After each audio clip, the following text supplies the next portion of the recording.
En 1929, años de creciente prosperidad terminaron en catástrofe. Es la mayor quiebra del mercado bursátil registrado en la historia. Es imposible ignorar la conmoción, la sensación de asombro e incredulidad. Los inversores novatos habían pedido prestadas sumas enormes de dinero para especular en el mercado. El mercado cayó de forma abrupta y muchas personas fueron arrastradas en la caída.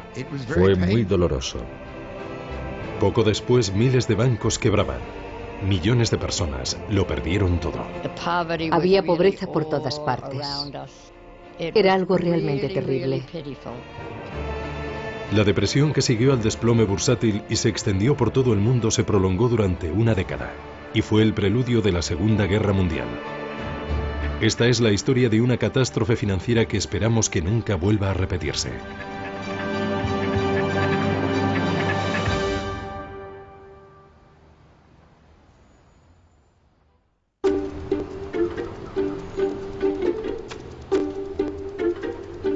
Miércoles 23 de octubre de 1929. Sin previo aviso, el precio de las acciones se derrumba en la bolsa de Nueva York.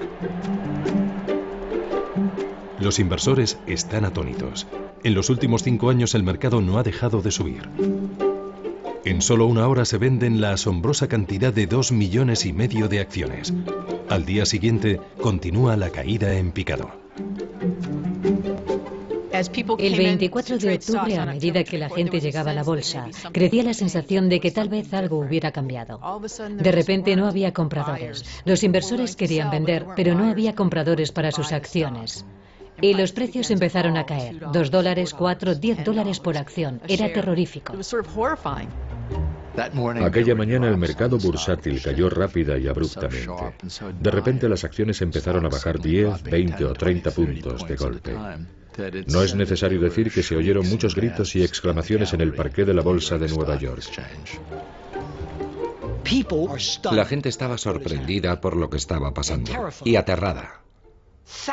Miles de personas empezaron a congregarse delante de la sede de la bolsa.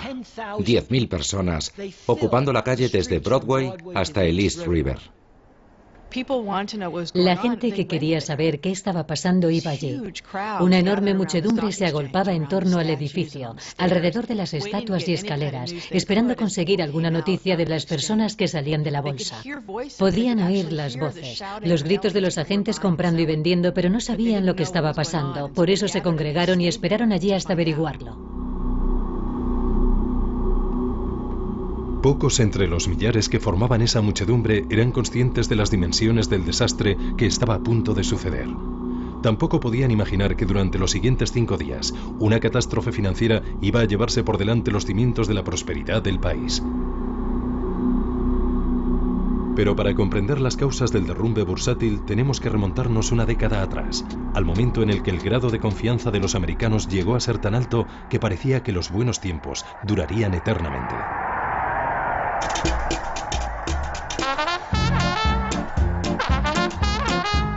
En 1919 Estados Unidos salía victorioso de la Primera Guerra Mundial. El optimismo se respiraba en el aire. Gran Bretaña y sus aliados europeos estaban agotados financieramente a causa de la guerra. Pero la economía de Estados Unidos prosperaba y el mundo bailaba al son de la melodía americana. Las incertidumbres quedaron atrás. Se tenían al parecer pocas dudas acerca de lo que venía. América iba a comenzar la juerga más grande y alegre de la historia, y había mucho que contar al respecto.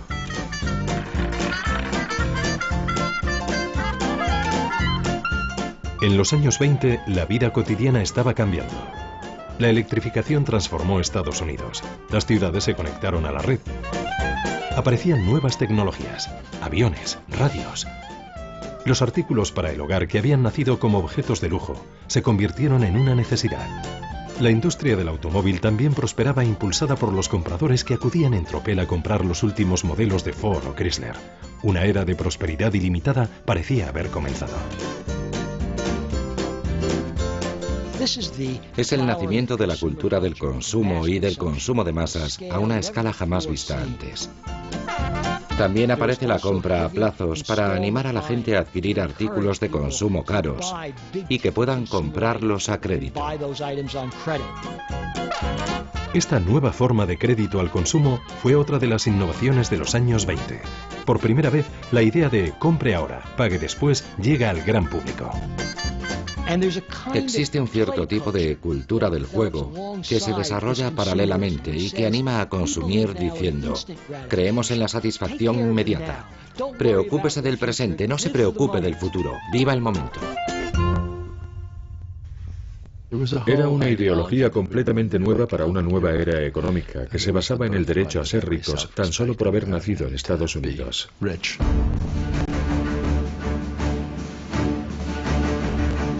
Con créditos asequibles y más ingresos disponibles, los estadounidenses empezaron a buscar nuevas formas para ser más ricos todavía. Desde la Primera Guerra Mundial, el gobierno americano había vendido bonos, conocidos como bonos Liberty. Era una forma para conseguir dinero prestado de los ciudadanos que a cambio recibían pagos en concepto de intereses sobre el valor de los bonos. Famosos como Charlie Chaplin y Douglas Fairbanks fueron reclutados para promocionarlos en grandes concentraciones. Los bonos Liberty consiguieron que muchos se convirtieran en inversores en valores por primera vez. Por primera vez en su vida recibían pagos cada 6 meses en concepto de intereses. Con los valores podían comerciar en los mercados y cada día veían en la prensa cuál era el precio de sus bonos. Los bonos Liberty crearon una cultura de la inversión. La mayoría de la gente nunca había comprado valores antes y la gente corriente se acostumbró así a comprar acciones. Pero había otro grupo de personas que pensó que podía aprovecharse de esta nueva cultura de la inversión. Los banqueros de Wall Street. Durante muchos años, Wall Street, el centro financiero de Estados Unidos, estuvo formado por un pequeño y elitista grupo de banqueros que hacían negocios entre ellos en una sociedad cerrada para el gran público. Pero un hombre vio una oportunidad que cambiaría el rostro del mundo de las finanzas. Charles Mitchell, presidente de National City Bank, vio un lucrativo vacío en el mercado. Mitchell observó que los inversores habían comprado muchos bonos de los gobiernos durante la Primera Guerra Mundial y pensó: ahora que existe un público inversor, lo que tenemos que hacer es comercializar otros productos, como bonos corporativos y acciones corrientes, y decir a la gente que son inversiones seguras. Mitchell era un auténtico vendedor con grandes ambiciones. Si la gente estaba dispuesta a comprar bonos para financiar al gobierno, seguramente también sentiría la tentación de comprar acciones y participaciones para financiar a compañías privadas que cotizaban en la Bolsa de Valores de Nueva York, consiguiendo así un beneficio en el proceso. Poco a poco, personas que jamás habían soñado con invertir en acciones empezaron a hacerlo, y las acciones perdieron gran parte de su estigma. Históricamente, las acciones siempre habían sido consideradas demasiado arriesgadas para la gente corriente. Pero en los años 20 existía la sensación de que invertir en acciones no solo era seguro, sino también respetable y fiable.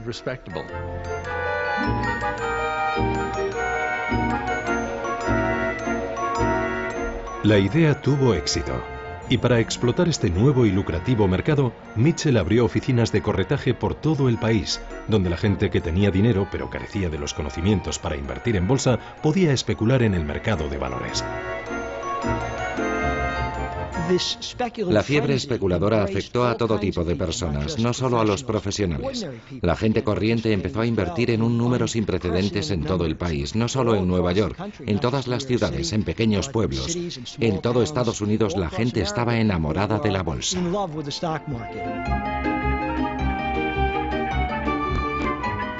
Esto fue posible gracias a la tecnología. La última cotización de las acciones de Wall Street podía ser impresa pocos minutos después en cualquier lugar de Estados Unidos gracias a los receptores telegráficos.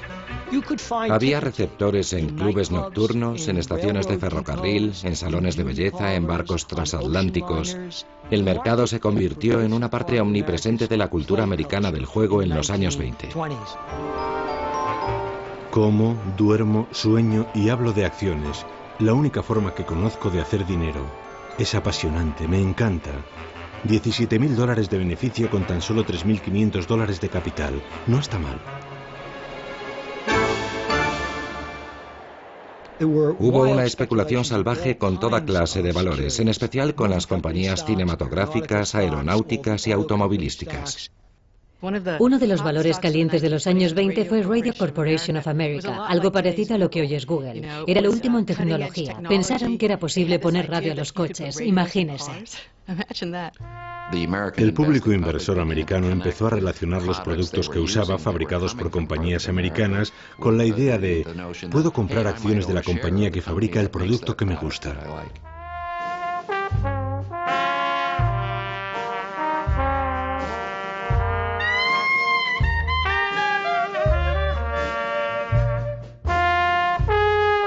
A mediados de los años 20, aproximadamente 3 millones de estadounidenses poseían acciones y Wall Street cautivaba la imaginación del público. Con historias de fortunas ganadas de la noche a la mañana, la idea de un gran mercado alcista en el que parecía que las acciones solo podían subir se apoderó de todos. Todas las revistas populares, todos los periódicos, todas las emisoras de radio estaban encantadas por lo que estaba pasando en la bolsa. El público seguía fascinado con las inversiones de famosos como Charlie Chaplin y Groucho Marx y las acciones con las que especulaban. El joven cómico Groucho Marx invirtió todos sus ahorros en el mercado de valores y estaba tan satisfecho con sus ganancias en bolsa que convenció a sus hermanos para que invirtieran también. ¡Qué chollo! RCA ha subido 7 puntos desde esta mañana. Acabo de ganar $7.000.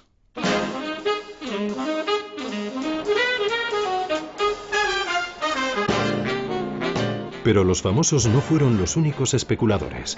Los grandes especuladores de Wall Street se habían convertido en celebridades. Se los consideraba creativos, emprendedores y los creadores de la riqueza de los Estados Unidos.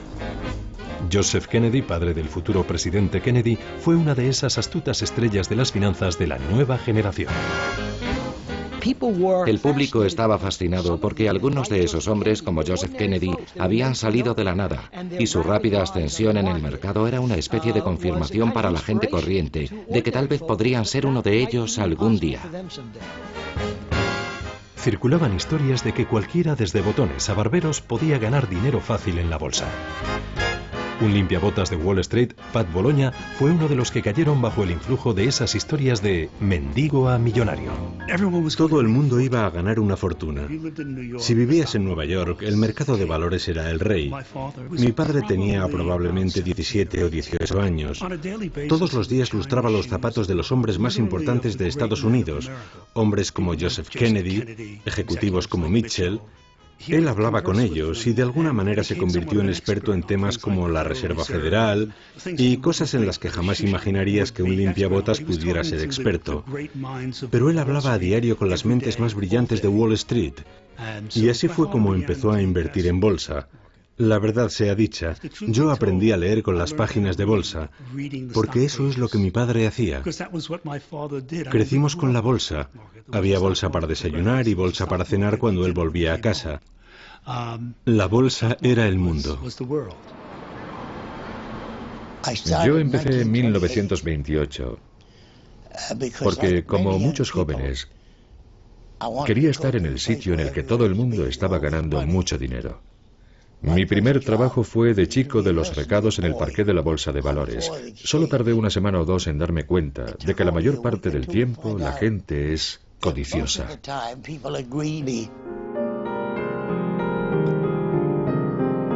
La gente tenía tanta fe en el mercado alcista que empezó a pedir dinero prestado en cantidades cada vez mayores para especular con los precios al alza de las acciones.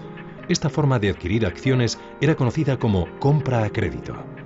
Al inversor solo se le exigía desembolsar una parte del dinero y su agente de bolsa financiaba el resto. La cultura del compre ahora, pague después había llegado al mercado de valores. Comprar acciones a crédito significa que las estás comprando con dinero prestado. A finales de los años 20, el 90% de las compras se efectuaban con dinero prestado. No había reglas acerca de cuánto podías pedir prestado y se pedían sumas enormes de dinero para comprar acciones. Podías comprar una acción de $100 con $25 y el corredor de bolsa te prestaba los otros 75. Si el precio de las acciones subía, y a finales de los años 20 todo parecía subir, esos $25 podían convertirse en una inversión valorada en 200 o 300. Los créditos para comprar acciones se convirtieron en una parte enorme de la economía de Estados Unidos. De hecho, hecho, casi 40 céntimos de cada dólar prestado eran para comprar acciones. Esta ingente entrada de dinero prestado en el mercado bursátil provocó una demanda creciente de acciones que empujó las cotizaciones aún más al alza. En 1928 la bolsa subió un 50% en tan solo 12 meses. Y a medida que el precio de las acciones seguía subiendo, más y más inversores solicitaban préstamos para comprar acciones. Uno de ellos fue el limpiabotas Pat Bologna. Mi padre no tenía mucho dinero en bolsa. Me dijo que tenía $6.000 de liquidez, pero $6.000 significaban muchas acciones porque en aquellos años solo tenías que cubrir un 10% de la inversión. Así que con $6.000 podías tener acciones por valor de 60.000.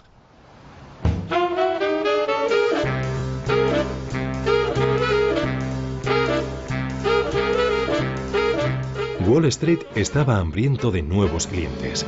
Había un grupo de inversores en potencia que la bolsa siempre había ignorado, pero cuyo dinero ahora quería.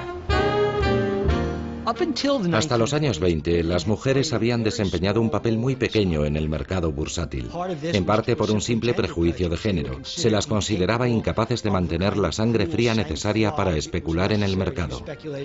Pero en los años 20, gracias a su popularización, muchas mujeres se integraron en el mercado bursátil. Los años 20 fueron sin duda un gran momento para las mujeres. Empezaron a ser independientes y a tener su propio dinero. Además, el número de mujeres universitarias aumentó notablemente y al mismo tiempo se sintieron interesadas por el mercado de valores. Para ellas era una forma de tener recursos propios. Una de esas inversoras fue Alice Osten, una neoyorquina pionera de la fotografía. Vivía en Staten Island, justo en la otra orilla, enfrente de Wall Street. Se mudó a esta casa cuando solo tenía un par de meses. Era inteligente y muy aventurera. Cuando cumplió 11 años, le regalaron una cámara que entonces era una nueva invención de la época. Inmediatamente se puso a trabajar. A lo largo del tiempo tendría 8.000 negativos fotográficos de cristal, convirtiéndose en uno de los primeros y más prolíficos fotógrafos americanos. El abuelo de Alice le dejó una herencia que le permitió llevar una vida cómoda. Pero a comienzos de los años 20 empezó a menguar y se sintió tentada por la promesa de dinero fácil y rápido de Wall Street. Cuando Alice Osten descubre que se está quedando sin dinero, se pregunta qué puede hacer. Sus amigos le aconsejan que sea prudente y reduzca sus gastos. Tal vez no viajando a Europa o no comprándose un coche.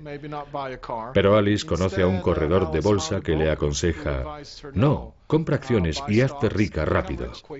Además, puedes pedir un préstamo para comprar más acciones, comprarlas a crédito. Y Alice Osten pensó: vaya, me parece una buena idea.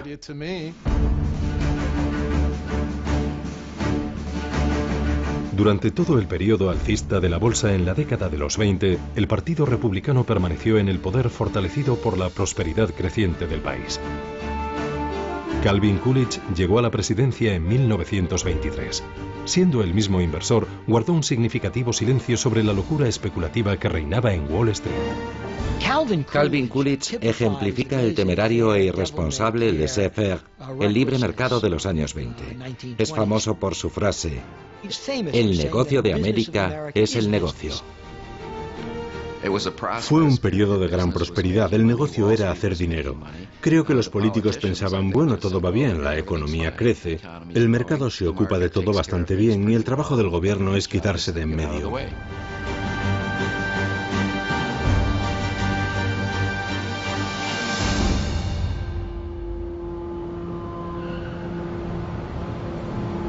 Durante el mandato de Coolidge, el poder de Wall Street siguió creciendo sin obstáculos. Su administración mantenía estrechos vínculos con un grupo de banqueros y financieros, la élite de Wall Street. Su riqueza y contactos les procuraba una inmensa influencia sobre la política económica del gobierno. Formaban pequeñas sociedades elitistas. Sin duda, eran la realeza de Wall Street. Trabajaban en lugares misteriosos y muy discretos. Eran pequeñas firmas con capital limitado, pero realmente ejercían un poder inmenso.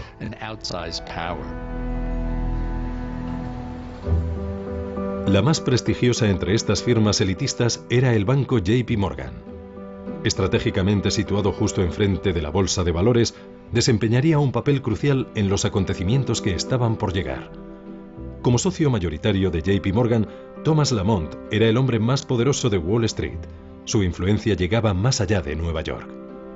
Lamont y los otros socios de JP Morgan se entrevistaron frecuentemente con los sucesivos presidentes. El abuelo era un hombre muy ocupado. No tenía tiempo, como podían tener otros abuelos, para llevar a su nieto a un partido de béisbol o a pescar y cosas así. El estilo de vida del abuelo era muy elegante, de eso no hay duda. Tenía un yate, el Renard, de 20 metros. Era un yate muy bonito con el que a menudo navegaba río abajo desde su casa en Palisades, viajando por el río Hudson hasta Wall Street, desde donde caminaba hasta el banco. Bajo el liderazgo de Lamont, JP Morgan evita los peores excesos del mercado bursátil. Pero gracias a su estrecha relación con los políticos, la élite financiera consigue mantener la regulación gubernamental sobre Wall Street al mínimo. Los especuladores aficionados, paralizados por el valor creciente de sus inversiones, ignoraban por completo cómo funcionaba realmente Wall Street.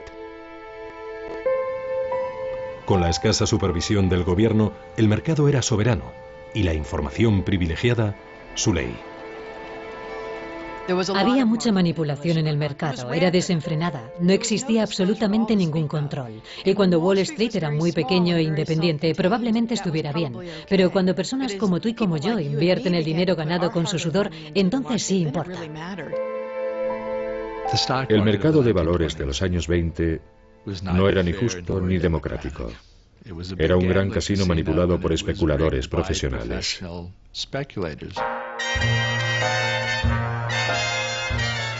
Cuando los pequeños inversores apostaban los ahorros de su vida, no eran conscientes de que todas las probabilidades jugaban en su contra. Los hombres como Joseph Kennedy no hacían sus fortunas eligiendo simplemente las acciones correctas.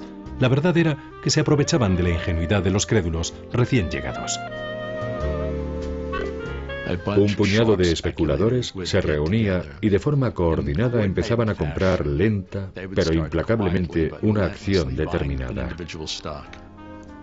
Calentaban a bombo y platillo determinada acción, hacían subir el precio comprándola ellos y la vendían recogiendo los beneficios y dejando al inversor medio con esas acciones y todas las pérdidas.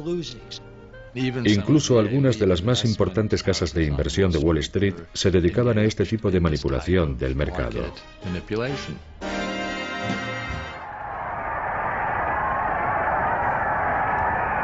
En marzo de 1929 es investido un nuevo presidente republicano, Herbert Hoover. En su discurso tranquiliza a los estadounidenses. Hemos alcanzado el mayor grado de bienestar y de seguridad que ha existido nunca en la historia del mundo. Pero entre bastidores no estaba tan tranquilo. En realidad, Hoover era muy escéptico respecto a lo que estaba pasando en Wall Street y la economía en general, pero no tiene el valor político, y cuando se convierte en presidente, no hace nada por poner freno a esta fiebre especulativa salvaje. Y tampoco hace nada para que la Reserva Federal o el Tesoro controlen la especulación en el mercado de valores. En privado, Hoover hablaba de una orgía especulativa, pero como su predecesor Coolidge, no tenía ningún interés en regular el mercado.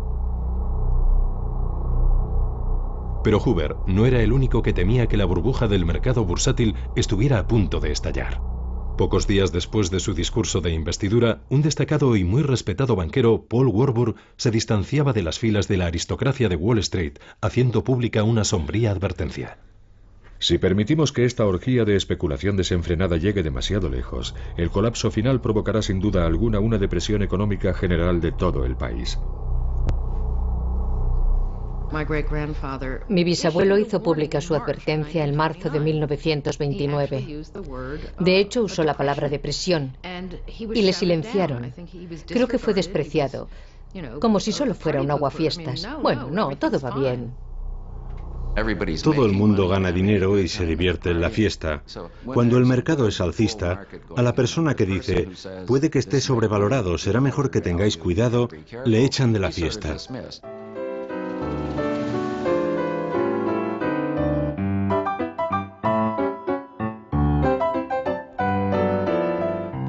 La predicción de Warburg cayó en saco roto, Y entre mayo y septiembre de 1929, 60 nuevas compañías fueron presentadas en la Bolsa de Valores de Nueva York, añadiendo más de 100 millones de acciones al mercado, alimentando la burbuja bursátil. Siempre oyes lo mismo con cada burbuja. Esta vez es diferente. Es un mundo financiero diferente. De hecho, Groucho Marx, que fue uno de esos inversores, fue a ver a su corredor de bolsa y le dijo: oye, no entiendo cómo los precios pueden seguir subiendo. Y el agente le dijo: tienes que comprender que ahora estamos en una economía global. Eso en 1928 o 29. Creo que he oído eso unas cuantas veces desde entonces. Algunos especuladores profesionales sentían que el mercado estaba demasiado caliente.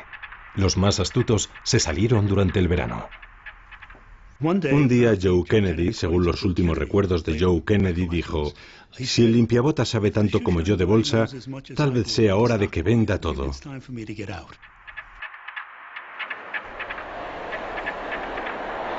En septiembre, el mercado era cada vez más volátil. A puerta cerrada, el presidente Hoover reconocía su creciente preocupación. Herbert Hoover siguió consultando a sus amigos de Wall Street, preguntándoles si debía preocuparse, y recibió un informe de Thomas Lamont, el principal accionista de JP Morgan & Company. El abuelo le decía en su carta que el mercado se corregiría a sí mismo y que no parecía haber ninguna necesidad de que el gobierno interviniera en él. Lamont tranquilizó a Hoover afirmando que no existía motivo alguno para la preocupación, y el informe finalizaba con la frase: el futuro parece brillante.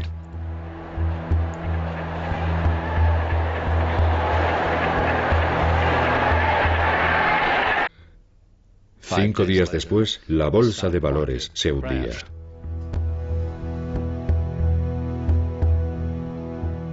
Nadie sabe qué fue lo que provocó la pérdida repentina de confianza al final de la jornada del miércoles 23 de octubre. Pero de repente una brusca caída en las acciones de las compañías automovilísticas provocó un aluvión de órdenes de venta a última hora. Se vendieron millones de acciones bruscamente. Al día siguiente, el gran crack de 1929 comenzaba.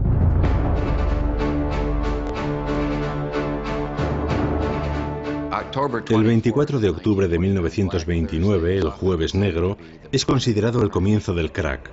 Las enormes caídas asustaron a mucha gente. Es imposible ignorar la conmoción, la sensación de asombro e incredulidad, el pánico de la gente, mientras el mercado caía y caía. Ansiosas de noticias, miles de personas se agolpan delante de la bolsa. La multitud permanecía allí apesadumbrada, mirando al frente fijamente. Acababan de perderlo todo. Las autoridades locales se alarmaron tanto por lo que estaba pasando que enviaron a 400 policías temiendo que se produjera una invasión de la bolsa al estilo de la toma de la Bastilla. Cuentan que había un extraño murmullo en el aire. Una especie de extraño e inquietante sonido, probablemente resultado de las voces de todas esas personas compartiendo su preocupación. La reacción popular fue: esto no puede estar pasando.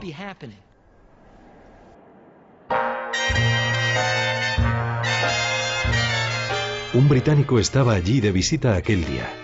Winston Churchill también había invertido gran parte de su dinero en la bolsa americana y había decidido visitarla. Casualmente me encontraba paseando por Wall Street en el peor momento del pánico, cuando un perfecto desconocido que me había reconocido me invitó a entrar en la galería de visitantes de la bolsa. Esperaba encontrarme con un auténtico caos, pero el espectáculo que vieron mis ojos era sorprendentemente de calma y orden. Los 1.200 miembros de la bolsa caminaban de un lado a otro como en una película a cámara lenta de un laborioso hormiguero, ofreciéndose entre ellos gigantescos montones de acciones a un tercio de su antiguo precio.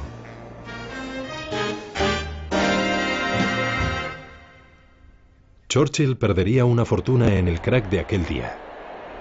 Fuera, la multitud seguía esperando noticias. Los rumores alimentaban el pánico creciente.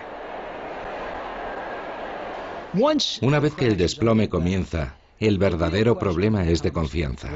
Cuando se pierde toda la confianza en la economía, lo bueno y lo malo caen juntos. Por ello, la élite de los grandes inversores hace todo lo que puede por restaurar esa confianza, para convencer a la gente de que la economía y la bolsa van bien. Los banqueros sabían que tenían que hacer algo para evitar el colapso total de las finanzas. Un periodista del Times fue testigo de los acontecimientos. La gente seguía llegando y cada vez era más ruidosa. En mitad de la multitud se formó un remolino. Un hombre en mangas de camisa intentaba abrirse paso para cruzar la calle en dirección a las oficinas de Morgan. Era Charles Mitchell, el presidente de National City Bank. Alcanzó el edificio de oficinas de Morgan y poco después supimos a lo que había ido.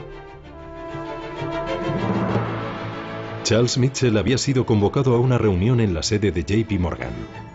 En torno a la mesa se sentaban otros 4 importantes banqueros, incluido Richard Whitney, vicepresidente de la Bolsa de Valores de Nueva York. Eran algunos de los hombres de negocios más ricos de Estados Unidos. El valor de sus activos personales sumados ascendía a $6.000 millones. Thomas Lamont presidía la reunión. Creo que supuso un gran shock para el abuelo. Sin duda no había previsto que pudiera ocurrir algo como el gran crack. El abuelo convocó una reunión en sus oficinas de Wall Street con algunos de los principales banqueros de la ciudad para organizar un plan que evitara que la bolsa se hundiera. Para ello decidieron crear un fondo de $250 millones. El fondo sería utilizado para mantener una lista de acciones fundamentales. A la hora del almuerzo, Richard Whitney vuelve a atravesar la calle en dirección al edificio de la bolsa. Con la enorme inyección de liquidez de los banqueros, Whitney espera que el mercado se recupere. Whitney se dirigió al mostrador donde se vendían las acciones de US Steel y compró 25.000 acciones a un precio muy superior al que se estaban vendiendo. Y después se dirigió hasta los vendedores de otros grandes valores e hizo compras similares. La idea era restaurar la confianza de todos los inversores en el mercado. Otros grandes titanes de las finanzas de aquella época, incluido John D. Rockefeller, hicieron compras similares con la esperanza de que este acto simbólico invirtiera la tendencia. Y funcionó. Era tal el mágico poder del apellido Whitney y del apellido Morgan que súbitamente la bolsa se dio la vuelta y empezó a subir. La noticia de la reunión ya se había filtrado y los periodistas buscaban desesperadamente información. El abuelo recibió a un grupo de periodistas que se habían reunido en Wall Street delante de sus oficinas. Su estilo era siempre mantener la calma y no decir nunca nada que pudiera provocar, que pudiera minar la confianza del público en el mercado bursátil. El canoso señor Lamont nos recibió con una actitud tranquilizadora. Era como el hombre que sale al escenario de un teatro en llamas a pedir al público que mantenga la calma diciendo que no hay motivos para la alarma.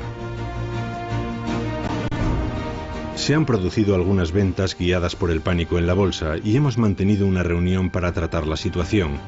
Hemos llegado a la conclusión de que no hay firmas en dificultades y que los márgenes se mantienen satisfactoriamente. El abuelo y muchos otros sentían que lo peor había pasado, pero estaban muy equivocados.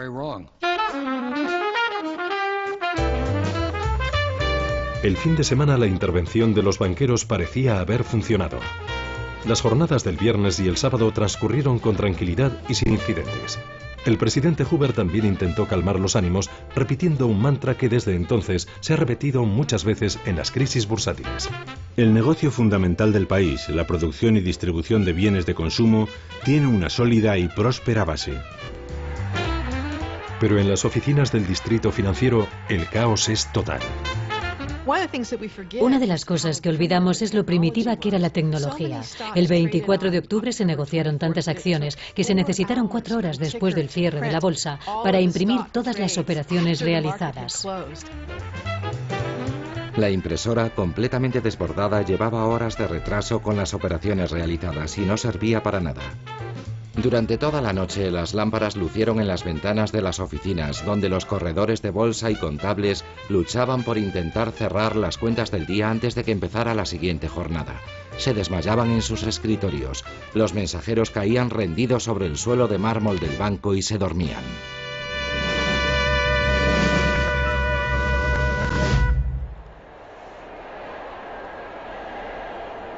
El lunes, agotadas las cintas de las impresoras, los aterrados inversores, desesperados por conocer los últimos precios de las acciones, colapsan las líneas telefónicas entre Nueva York y otras grandes ciudades. Por primera vez, muchos especuladores descubrían el lado negativo del crédito fácil y de la compra a crédito.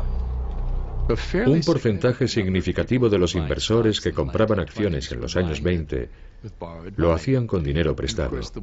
Y por supuesto, lo maravilloso de comprar acciones con dinero prestado es que las ganancias se aceleran y multiplican de una forma tremenda cuando el mercado es alcista. Pero cuando el mercado baja, el mecanismo funciona a la inversa y las pérdidas también se multiplican. Los inversores que solicitaron crédito para comprar acciones ahora tenían que aportar más avales y eso no había pasado mientras el mercado subía. Solo habían invertido $25 por una acción valorada en 100, pero ahora la acción había caído y la sociedad de corretaje bursátil que había hecho esos préstamos empezó a preocuparse de que no se pagaran. Quienes compraron acciones a crédito recibieron llamadas pidiéndoles más dinero o si no sus acciones serían vendidas. Su cuenta necesita $600. En caso de que no recibamos dicha cantidad antes de la 1 del mediodía del martes, todas las acciones de su cuenta serán vendidas. Considérese avisado a tal efecto. Y eso era algo muy complicado. Algunas personas no tenían liquidez que aportar o necesitaban tiempo para hacerlo, pero los corredores estaban tan nerviosos que no podían esperar.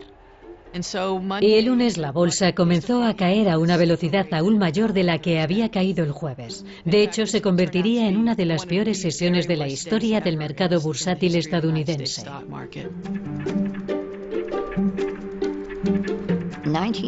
En 1929, cuando la bolsa se hundió, yo era muy joven. Solo tenía 7 años. Sin embargo, recuerdo algunos momentos de aquel día con mucha claridad. No teníamos muchas formas para comunicarnos. Y cuando algo extraordinario ocurría, los periódicos sacaban un extra. Así se llamaba, un extra, por 2 céntimos. Y los chicos recorrían con sus gorras las calles gritando, ¡extra, extra! Léalo todo. En casa siempre bajaba alguien y compraba el diario por 2 céntimos para saber lo que había pasado. Así nos enteramos del crack. Aquel día, Vera estaba con una amiga de la familia cuando llegó la noticia de que la tía de la amiga lo había perdido todo. Aquella dama lloraba en silencio.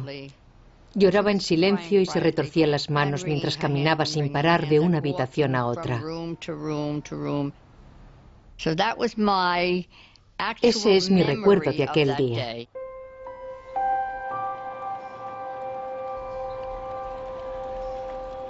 En la mañana del martes, algunos de los nombres más famosos entre las empresas nacionales ven cómo sus precios caen en picado.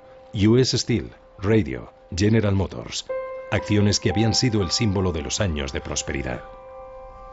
El martes, las oleadas de órdenes de venta no dejaban de llegar.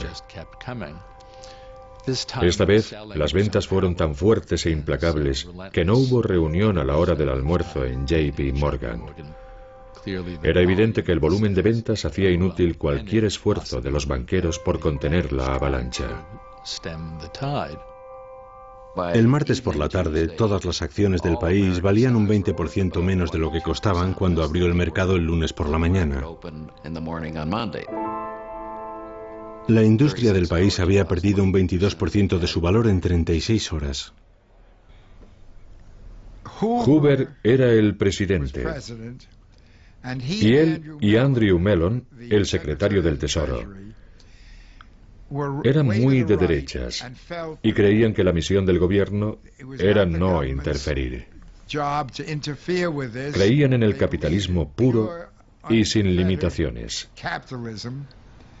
Así que hicieron muy poco o nada por aminorar el desplome. Dijeron que se arreglaría solo. El mercado se hundió violentamente y mucha gente lo perdió todo. Fue muy doloroso. Prácticamente todo el mundo perdió dinero, igual que ha sucedido ahora.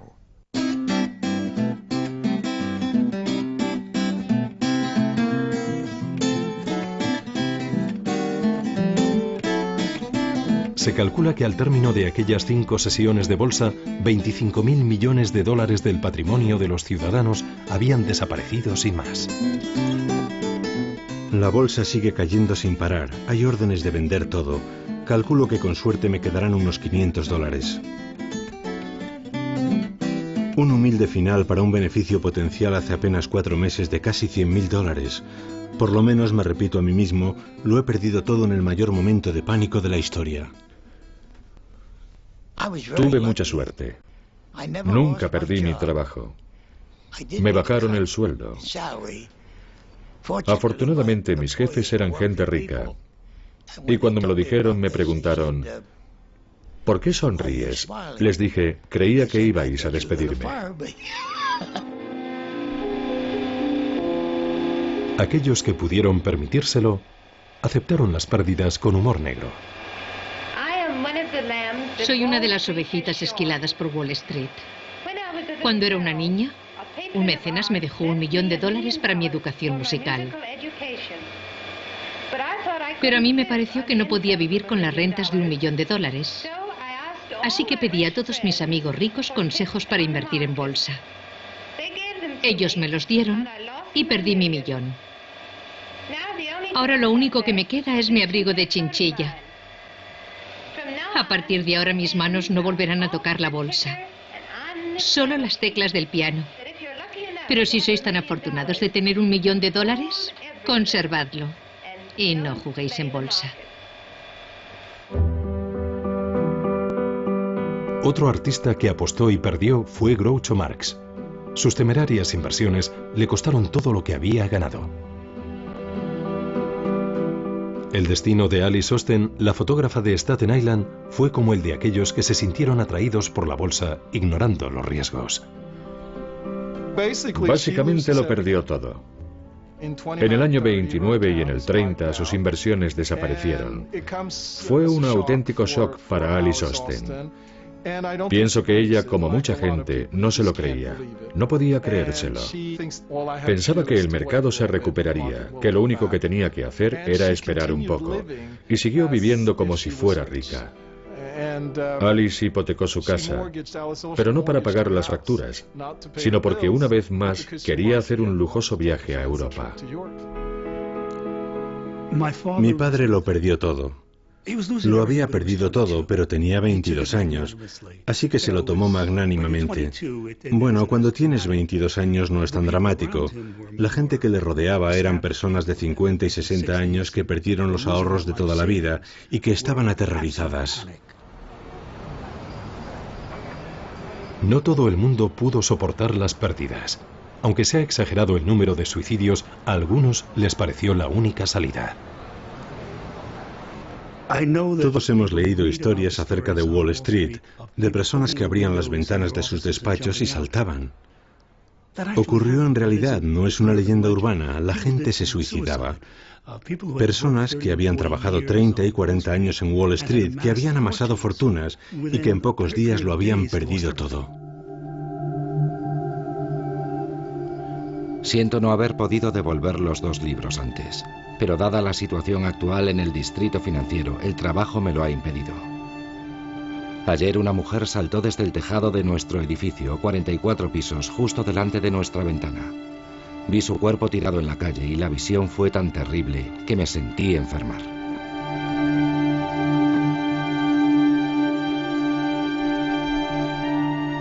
Los efectos del catastrófico crack de Wall Street llegaron a todo el país. Incluso aquellos que nunca habían tenido acciones y que nunca se habían beneficiado del boom bursátil se convirtieron en víctimas también. El desplome de la bolsa minó la fe de los estadounidenses en su frágil sistema bancario, formado por miles de pequeños bancos locales que carecían del tamaño o la reputación necesaria para convencer a los clientes de que su dinero estaba a salvo. El hundimiento de la confianza en la economía provocó un efecto dominó. En 1931 quebraron más de 2.000 bancos. Después del crack, los bancos cerraron. Eso nos afectó un poco más seriamente a nosotros, a la gente de mi edad. Muchas personas guardaban su dinero en el banco, un poquito de dinero, algunos cientos de dólares, puede que 1.000. Entonces no existían infraestructuras y tampoco un fondo federal que garantizara los depósitos de los clientes. No existía ninguna forma de apoyar a los bancos. Si los bancos habían tomado decisiones erróneas, lo pagabas tú, ibas a por tu dinero y ya no estaba. La gente oía que el banco de la esquina no era bueno y se preocupaba por su propio banco, así que iba corriendo a retirar el dinero de su banco. Se creó un terrible círculo vicioso. Durante los siguientes 2 años cerraron 3.000 bancos. El sistema bancario en su totalidad parecía no solo frágil, sino inservible. Después de aquello, la gente empezó a desconfiar de los bancos y a guardar los ahorros debajo del colchón.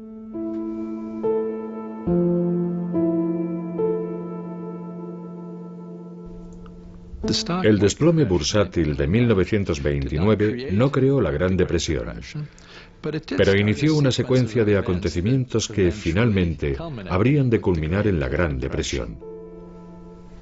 Bien, puede que todo esto nos resulte familiar. Los bancos prestaban dinero al mercado bursátil, las compañías prestaban dinero, los corredores prestaban dinero y cuando la bolsa cayó todo ese dinero desapareció. Inmediatamente las empresas empezaron a sentir miedo por no disponer de capital y perder dinero.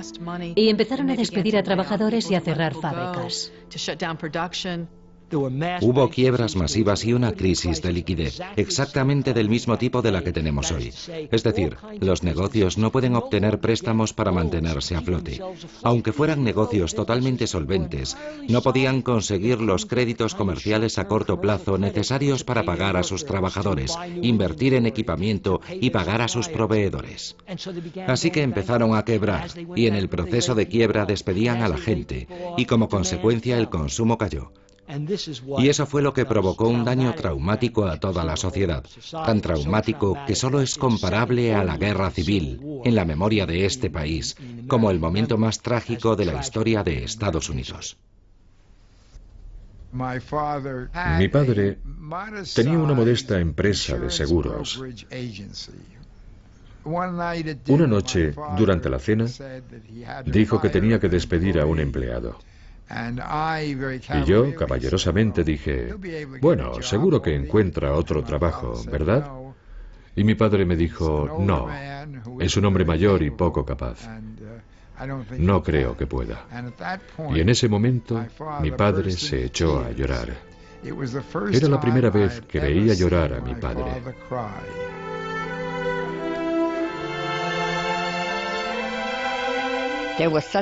Nuestras vidas y las de todos aquellos que conocíamos cambiaron mucho después del crack.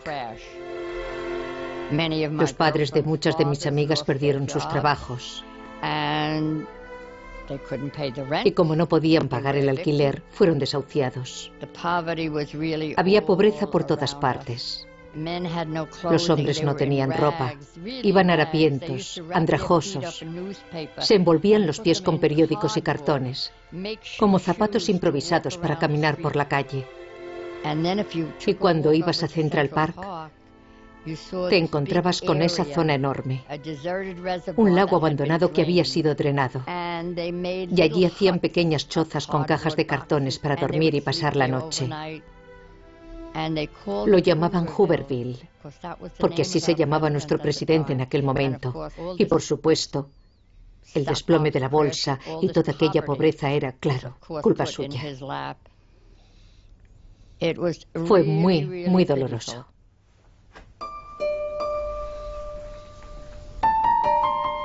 Como muchos otros, la fotógrafa Alice Osten luchó por seguir pagando los plazos de la hipoteca cuando llegó la Gran Depresión.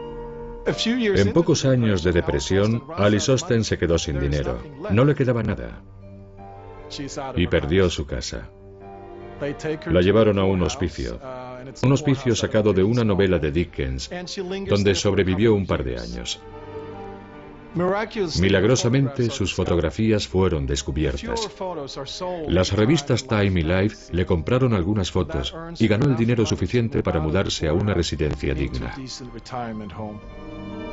En cierta forma, sus fotografías acudieron en su auxilio. La salvaron de la pobreza y le permitieron vivir dignamente 1 o 2 años. Paul Warburg, quien con tanta precisión había pronosticado el desplome bursátil y la depresión, salvó del desastre al banco que dirigía saliéndose de la bolsa a tiempo. Pero eso no supuso ningún consuelo para él.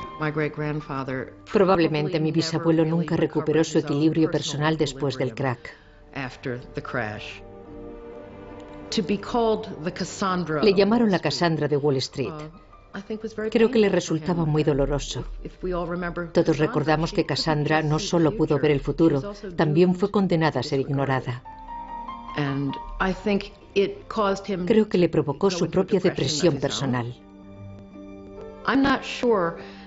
Dudo mucho que alguna vez dijera, ya os lo dije. Creo que le parecía muy trágico que la depresión mundial hubiera podido prevenirse o evitarse, o por lo menos reducir su impacto. Y pienso que probablemente eso le condujo a una muerte temprana.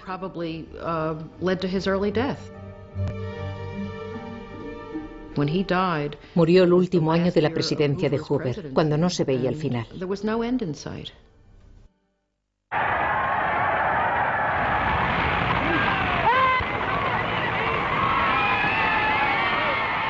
Pero en 1932, 12 años de mandato republicano llegaban a su fin.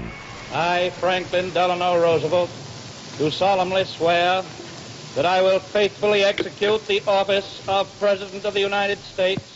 El demócrata Franklin Delano Roosevelt fue elegido presidente en una victoria aplastante. Su primera tarea era restaurar la confianza. The only thing we have to fear is fear itself. Recibido como un salvador, Roosevelt prometió un nuevo compromiso con el pueblo americano y regular el sistema financiero.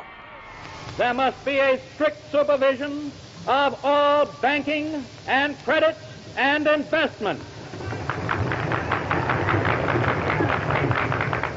There must be an end to speculation with other people's money.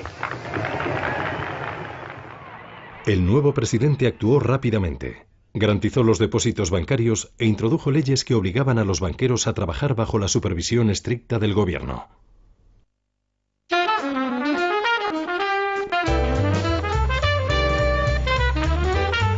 El Comité de Banca del Senado abrió una investigación.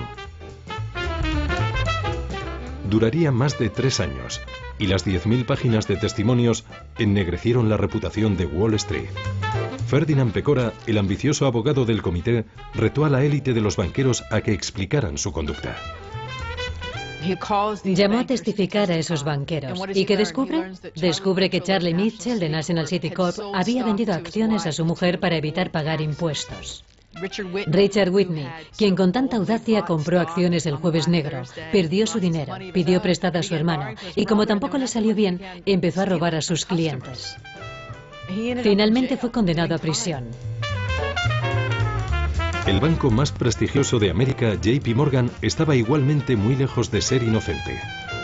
Las vistas descubrieron evidencias de una lista que ofrecía acciones preferentes a amigos influyentes, incluido un antiguo presidente. No solo había socios de Morgan y miembros de la familia Morgan, también importantes ejecutivos de empresa e incluso algunos políticos.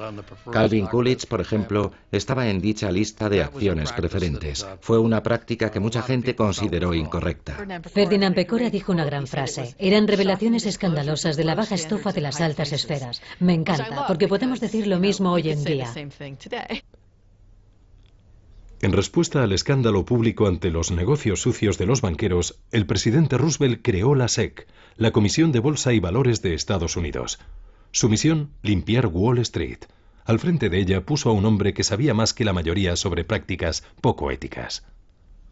Cuando el presidente Roosevelt creó la SEC para controlar a Wall Street, nombró a su viejo amigo y seguidor Joe Kennedy como presidente.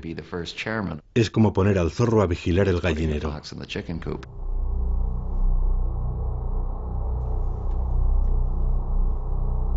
Aunque Roosevelt restauró la confianza en el sistema financiero, la Gran Depresión duraría hasta el estallido de la Segunda Guerra Mundial. Entonces, como ahora, la economía globalizada hizo que tanto el crack como la subsiguiente depresión se extendieran por todo el mundo. En Gran Bretaña, el sector industrial se hundió y millones de personas perdieron sus trabajos.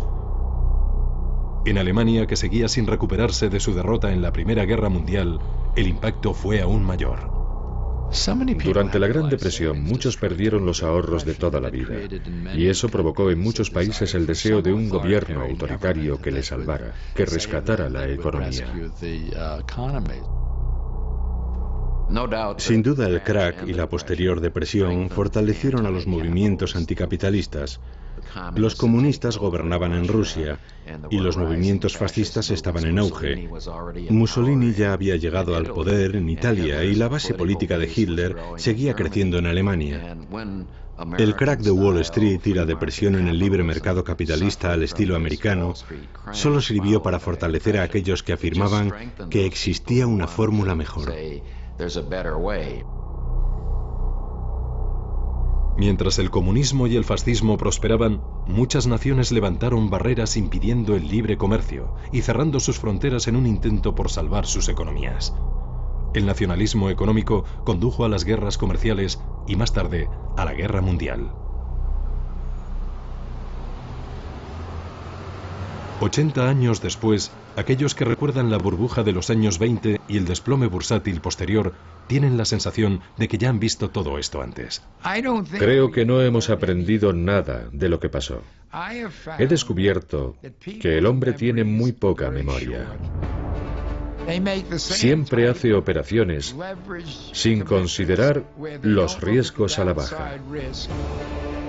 Tenemos muchos créditos baratos, igual que en los años 20. Ahora existen créditos baratos y la gente ha especulado con la vivienda y la burbuja inmobiliaria ha estallado. El consumidor americano está de deudas hasta las cejas y no puede mantener esa deuda. La crisis de las hipotecas subprime es un síntoma evidente de eso. En los años 80 y 90 renació la fe en el libre mercado. Y cuando el optimismo volvió, muchas de las regulaciones introducidas por Roosevelt parecían pasadas de moda y fueron olvidadas lentamente. Una vez más, un mercado poco regulado permitió que la especulación creciera sin control. Ahora estamos cosechando los frutos de aquella liberalización y en ese sentido estamos en la misma situación que en 1929, cuando el gobierno cerró los ojos ante lo que pasaba en el mundo financiero. Lo que espero y pienso es que el gobierno ha aprendido la lección y está intentando tomar medidas más activas y mucho más agresivas que las que se tomaron en los años 30 para intentar reducir los daños y el deterioro económico. La esperanza es que esas medidas funcionen. Pero la lección del crack de 1929 es que la historia se repite y que la locura y la codicia humanas son fuerzas mucho más poderosas en el mundo de los negocios que la razón y la moderación.